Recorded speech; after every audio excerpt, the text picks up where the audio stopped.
குன்னூரில் நடந்த ஹெலிகாப்டர் விபத்தில் பிபின் ராவத் அப்புறம் அவரோட சேர்ந்து ஒரு 13 பேர் வந்து உயிரிழந்தது நமக்கு எல்லாத்துக்குமே தெரியும்.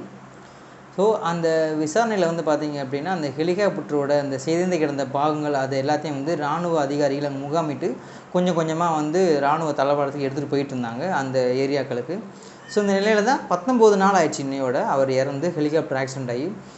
இந்த நிலையில் தான் 1.5 டன் வெயிட் உள்ள இன்ஜின், அதுக்கப்புறம் அதோடைய வால் பகுதி அப்படின்னு எல்லாத்தையும் வந்து மிலிட்ரி வந்து சோர்ஸ் பண்ணி எடுத்துகிட்டு போயிட்டாங்க.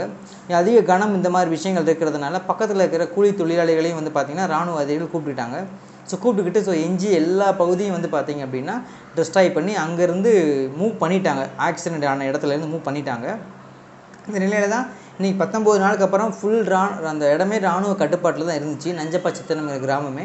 ஸோ இன்றைக்கி வந்து பார்த்திங்க அப்படின்னா நஞ்சப்பாச்சத்திரம் கிராமத்துலேருந்து அந்த ஆர்மி எல்லாமே வந்து வெளியேறிட்டாங்க. வெளியேறினதை வந்து ஒரு ஃபோட்டோ மூலிமா வந்து அவங்க அப்டேட் பண்ணியிருக்காங்க. ஸோ முப்படையோட விசாரணைக்கும் வந்து பார்த்திங்கன்னா இந்த கேஸ் வந்து என்ன சொல்ல வரேன் அசைன் பண்ணியிருக்காங்க. ஸோ முப்படையும் சேர்ந்து இந்த விசாரணையை வந்து நடத்திட்டு வந்துகிட்டு இருக்காங்க. ஸோ எப்படி இது ஆக்சிடென்ட் நடந்தது, எந்த மாதிரி பிழை எங்கே நடந்தது அப்படின்னு இதுக்கப்புறம் தான் வந்து பார்த்திங்க அப்படின்னா அவங்க வந்து விசாரித்து நம்ம மக்களுக்கும் நம்ம நாட்டுக்கும் வந்து சொல்லுவாங்க.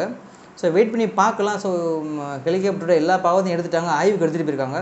ஸோ ஏதாவது இன்ஜின்லேயே எது ஃபால்ட் இருக்கா, ஏன்னா இது எம்ஐ அப்படிங்கிற மாதிரி விமானம் இருக்கிறதுனால ஸோ அந்த மாதிரி ஃபால்ட்டை வந்து செக் பண்ணியிருப்பாங்க. ஏன்னா கிட்டத்தட்ட ஒரு முப்படைகளின் தளபதி வந்து பிபின் ராவத் அவர் வந்து ட்ராவல் பண்ணும்போது ஒரு இந்தியாவிலே மிகப்பெரிய பதவி கொண்ட ஒரு மனிதர், ஒரு மிகப்பெரிய சக்தினே சொல்லலாம் பிபின் ராவத்தை. அப்படி ஒரு மனிதர் வந்து இதில் ட்ராவல் பண்ணும்போது வந்து பார்த்திங்கன்னா ஸோ இந்த மாதிரி செக்கப்பில் நடந்திருக்கும். ஸோ அதில் ஏதாவது தப்பு நடந்திருக்கா அப்படின்னு இந்த பொருட்கள்லாம் வச்சு பார்த்தா தான் தெரியும். ஸோ அது பொருளை எடுத்தாச்சு. இப்போ அந்த இடம் வந்து இராணுவ கட்டுப்பாட்டில் இது தளர்த்திட்டோம் அப்படின்னு அவங்க சைடு அனௌன்ஸ் பண்ணியிருக்காங்க. ஸோ எப்படி நமக்கு அந்த முப்படையோட விசாரணை எப்படி வருது, விசாரணை முடிஞ்சு என்ன ரிசல்ட் வருது அப்படின்னு வெயிட் பண்ணி பார்ப்போம். நன்றி, வணக்கம்.